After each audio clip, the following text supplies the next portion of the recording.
வணக்கம் நண்பர்களே. இன்றைய மகாநதி எபிசோடில் பரபரப்பும் உணர்ச்சிகளும் நிறைந்த பல திருப்பங்கள் இடம்பெற்றன. அம்முவுக்கு காவேரிதான் தனது உண்மையான அம்மா என்ற உண்மை தெரிந்த பிறகு அவள் மனதில் பல குழப்பங்களுடன் அமைதியாக இருக்க முயற்சிக்கிறாள். அம்முவின் தோழி யாழினி, காவேரி மிஸ் எப்படி உன் அம்மாவாக இருக்க முடியும் என்று தொடர்ந்து கேள்வி எழுப்புகிறாள். அதற்கு அம்மு தனது அம்மா விபத்துக்குப் பிறகு பழைய நினைவுகளை இழந்துவிட்டார் என்றும், இந்த உண்மையை இப்போது கூறினால் அவருடைய உடல்நிலை பாதிக்கப்படலாம் என்றும் விளக்குகிறாள். ஆனால் யாழினி நேரடியாக காவேரியிடமே இதைப் பற்றி கேட்க முயற்சிக்கிறாள். அதை தடுக்க முயன்ற அம்முவுக்கும் யாழினிக்கும் இடையே சிறிய தள்ளுமுள்ளு ஏற்படுகிறது.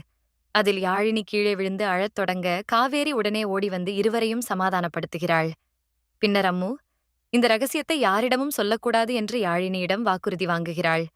யாழினியும் அதற்கு சம்மதித்து இந்த விஷயத்தை யாரிடமும் பகிரமாட்டேன் என்று உறுதியளிக்கிறாள். மறுபுறம் கங்கா, யமுனா மற்றும் குடும்பத்தினர் அனைவரும் அம்மூவுக்கு உண்மை தெரிந்துவிட்டதைப் பற்றி ஆலோசிக்கிறார்கள். ஆரம்பத்தில் அதிர்ச்சியடைந்த அவர்கள், இப்போது உண்மை தெரிந்தது நல்லதே என்று நினைத்தாலும் காவேரிக்கு இந்த விஷயத்தை தற்போது சொல்லக்கூடாது என்று முடிவு செய்கிறார்கள். இதற்கிடையில் அம்மு விஜயின் மாற்றமான நடத்தையை கவனிக்கிறாள். காவேரியுடன் முன்பு போல் பேசாமல் இருப்பதற்கான காரணம் என்ன என்று அம்மு விஜயிடம் கேட்கிறாள். எபிசோடின் இறுதியில் பள்ளியில் நடந்த ஒரு முக்கியமான விஷயத்தை விஜயிடம் சொல்ல அம்மு தொடங்குகிறாள். அந்த உரையாடல் அடுத்த எபிசோடிற்கான எதிர்பார்ப்பை மேலும் அதிகரித்துள்ளது. காவேரிக்கு உண்மை தெரிய வருமா?